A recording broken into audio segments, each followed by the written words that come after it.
तो बच्चों, आप सभी का स्वागत है गर्ल्स फॉर टेक के यूनिट 3 के सेशन 2 के भाग 2 में। तो पिछले बार हमने क्या सीखा था, थोड़ा वो याद कर लेते हैं। तो पिछले बार हमने देखा था कि एल्गोरिदम को संशोधित कैसे किया जाता है, सही कैसे किया जाता है। तो आपको याद होगा कि एक लड़की को पिक्चर देखने जाना था, मूवी देखने जानी थी, तो उसके एल्गोरिदम को हमने कैसे ठीक किया था कि वो अपने दोस्तों से चर्चा करके फिल्म का टाइटल चुन के, टाइम चुन के कैसे अच्छे से फिल्म देखने जा सकती है या अपना एल्गोरिदम कैसे सही कर सकती है। तो इसी तरह आगे भी हम अभी और देखेंगे कि एल्गोरिदम को कैसे बनाया जाता है। तो चलिए आगे बढ़ते हैं। तो यहाँ पे आइए मिलते हैं सॉफ्टवेयर इंजीनियर और क्रिप्टोलॉजिस्ट से। तो जो सॉफ्टवेयर इंजीनियर है वो कहती हैं कि मुझे बहुत सारे डेटा को संशोधित करने के लिए एल्गोरिदम का उपयोग करना पड़ता है। तो ये क्या करती हैं, ये एल्गोरिदम को लगातार अधिक तेज़ी से और कुशलता से चलाने के लिए संशोधित करती रहती हैं। तो इनका काम क्या है, जैसे हम बहुत सारे ऐप्स देखते हैं, गूगल प्ले स्टोर पे आप जाओगे तो आपको बहुत सारे ऐप्स मिलेंगे। तो इनका काम क्या है कि वो ऐप्स को अच्छा बनाना, बेहतर बनाना, ताकि वो बहुत ही अच्छे से चले। जैसे आप व्हाट्सएप यूज़ करते हो तो आपको ज़रा भी हैंग ना हो, आपका व्हाट्सएप बंद ना पड़ जाए, अच्छे से चलते रहे जब तक हम उसे यूज़ करना चाहिए। हम कोई गेम खेल रहे हैं तो हमारा गेम अच्छे से चले। तो ये सब काम कौन करता है, एक सॉफ्टवेयर इंजीनियर करते हैं, जो एल्गोरिदम की मदद से वो गेम्स बनाते हैं, वो ऐप्स बनाते हैं। अभी दूसरे एक क्रिप्टोलॉजिस्ट से मिलते हैं, जो कह रहे हैं कि मैं आपके डेटा को सुरक्षित रखने वाले एल्गोरिदम डिज़ाइन करती हूँ, उनके पलक झपकते ही काम करने की ज़रूरत है। तो ये कैसे होते हैं, जैसे व्हाट्सएप में आपने देखा होगा स्टार्ट में लिखा रहता है messages are end to end encrypted, ऐसा करके आपने देखा होगा अपने व्हाट्सएप चैट्स में। तो वो काम कौन करता है, क्रिप्टोलॉजिस्ट करते हैं। वो क्या करते हैं, वो आपके मैसेज को एकदम अच्छे से सुरक्षित कर देते हैं, ताकि कोई तीसरी पार्टी, थर्ड पार्टी सिर्फ आपके और आपके दोस्त में रहे, तो कोई तीसरी पार्टी उसे देख ना सके, ऐसे वो एल्गोरिदम बनाते हैं। तो ये दोनों ही प्रोफेशन में, सॉफ्टवेयर इंजीनियर और क्रिप्टोलॉजिस्ट में, एल्गोरिदम का बहुत ही ज़्यादा उपयोग किया जाता है।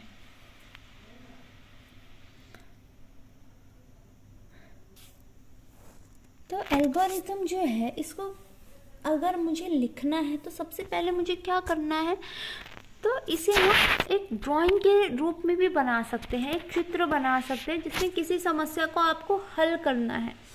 जैसे अगर आपको खाना बनाना है तो आप क्या करोगे, सबसे पहले आपको क्या बनाना है वो डिसाइड करोगे, फिर आपको वो सारी चीज़ें बनाने के लिए क्या क्या चीज़ें लगेंगी आप वो लेके आओगे, फिर आप खाना बनाना स्टार्ट करोगे, फिर आपका खाना रेडी हो जाएगा। तो इसी तरह बहुत सारे छोटे छोटे चरण होते हैं हर एक समस्याओं को हल करने के लिए। तो उसको आप एक ड्राइंग के रूप में भी दर्शा सकते हो और लिख भी सकते हो। तो अभी ये सब चरणों को हम क्या करते हैं, लिखते हैं। तो ये जो सॉफ्टवेयर इंजीनियर होते हैं, ये सारे चरणों द्वारा कोड, गेम आदि बनाने के लिए कोडिट किया जाता है। तो ये सारे चरणों से क्या बनते हैं, गेम्स बन जाते हैं, कोड बन जाते हैं। तो इन कदमों से ऐप भी बनते हैं और सुरक्षित लेन देन करने या गेम को तेज़ी से चलाने के लिए परिष्कृत किया जाता है।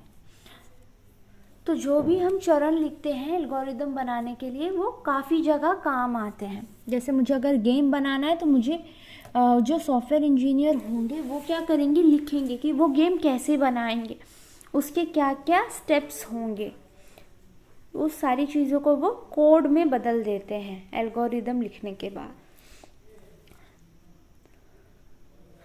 तो आइए इस लड़के से मिलते हैं। ये क्या कह रहा है कि मैं देखता हूँ कि एल्गोरिदम हमें कैसे कार्यों को पूरा करने और समस्याओं को हल करने में मदद करता है, लेकिन वे मेरे डेटा को सुरक्षित कैसे रख सकते हैं।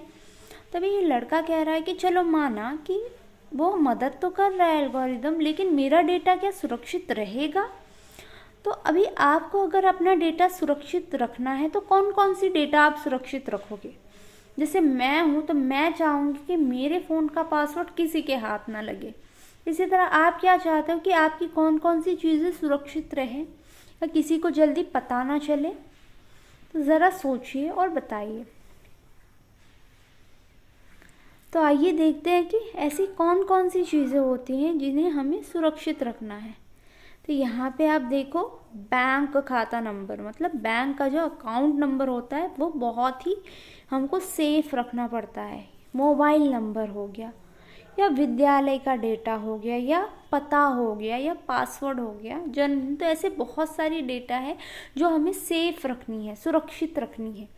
तो वो सब हम कैसे कर सकते हैं? वो सब भी हम एल्गोरिदम की मदद से सुरक्षित रख सकते हैं। तो आइए एक और एग्जांपल देखते हैं। तो आप सभी ने क्या एटीएम से पैसे निकाले हैं? एटीएम सभी को पता है एटीएम क्या होता है। तो एटीएम में हम क्या करते हैं, एक हमको बैंक द्वारा एक कार्ड दिया जाता है और उस कार्ड के मदद से हम क्या करते हैं, एटीएम मशीन में डाल के पैसे निकालते हैं। तो वो कैसे निकलता है, उसके क्या एल्गोरिदम है, क्या आप किसी को पता है? आइए देखते हैं। तो सबसे पहले हमें क्या करना रहता है कि एक एटीएम के स्लॉट में कार्ड डालना होता है। एक एटीएम का स्लॉट बना होता है एटीएम मशीन में, वहाँ पे आपको कार्ड डालना पड़ता है। फिर उसके बाद आपको क्या करना पड़ता है, भाषा चुनना पड़ता है कि आपको कौन सी भाषा में चाहिए, इंग्लिश में, हिंदी में, या मराठी में। किसी किसी जगह अपने अपने स्टेट की लैंग्वेज होती है, तो हमको वहाँ से भाषा चुनना पड़ता है। फिर हमें पिन दर्ज करना पड़ता है। तो ये जो पिन होता है ये बैंक हमको देती है, जो बहुत ही सेफ हम रखते हैं अपने पास। तो वो पिन डालना पड़ता है। अगर हमारा पिन सही है तो क्या होगा, हमें पैसे मिल जाएंगे। जितना भी हमें पैसा चाहिए हम उसमें लिख देंगे, जो भी हमारे अकाउंट में पैसा रहेगा उस हिसाब से वो निकल आएगा। लेकिन अगर ये पिन गलत है तो क्या होगा, तो बैंक जो है लेन देन को अस्वीकार कर देगा, हमें पैसे नहीं मिलेंगे। और उसके बाद आखिरी चरण है, वो क्या होगा, हमें रसीद लेनी होगी। तो इस तरह से हम क्या करते हैं, बैंक से अगर हमें पैसे निकालने हैं तो इस तरह से हमें एल्गोरिदम बनाना पड़ता है। अभी आप ही सोचिए, अभी इसमें से अगर कोई भी चरण ऊपर नीचे होगा तो क्या हमारा एल्गोरिदम सही बन पाएगा? बिल्कुल नहीं। अगर हम पहले एटीएम डालें तो तुरंत पिन नहीं चुन सकते, पहले हमें भाषा चुनना है और भाषा चुनने के बाद ही हमें पिन दर्ज करना है। बिना पिन दर्ज करे हम पैसे निकाल सकते हैं क्या? बिल्कुल नहीं। तो सबसे पहले हमें पिन डालनी है। अगर हमारी पिन सही होगी तब भी हमें पैसे मिलेंगे, नहीं तो हमें पैसे नहीं मिलेंगे। तो ये हो गया एक सिंपल सा एटीएम मशीन से पैसे निकालने का एल्गोरिथम। तो पिछली क्लास में भी हमने बहुत सारे एग्जाम्पल्स देखे थे एल्गोरिदम के, मूवी देखने जाने वाला और भी बहुत सारे। तो इसी तरह आज हमने ये एटीएम मशीन से कैसे पैसे निकालते हैं उसका एल्गोरिदम देखा। तो ये कुछ एग्जाम्पल्स हैं, आप लोग अपने मन से भी इसी तरह से काफ़ी सारे एल्गोरिदम बना सकते हो। कि अगर आपको होमवर्क करना है तो क्या एल्गोरिदम रहेगा कि आप सबसे पहले अपने नोटबुक पेन्स रखोगे, फिर आप अपनी टेक्स्ट बुक में देखोगे कि आपको कौन सा क्वेश्चन होमवर्क मिला है, फिर आप उसका जवाब खोजोगे, फिर जैसे ही आपको जवाब मिल जाएगा आप उसे लिख दोगे, उत्तर अपना लिख दोगे किताब में। तो इसी तरह हर काम करने के लिए एक एल्गोरिदम होता है। तो हर रोज़ हम अपनी लाइफ में एल्गोरिदम का उपयोग करते हैं, लेकिन हमें ही नहीं पता होता कि वो एल्गोरिदम है। तो इसी तरह आज का ये सेशन यहाँ पे ख़त्म होता है। फिर हम मिलेंगे भाग 3 में। तब तक के लिए थैंक यू।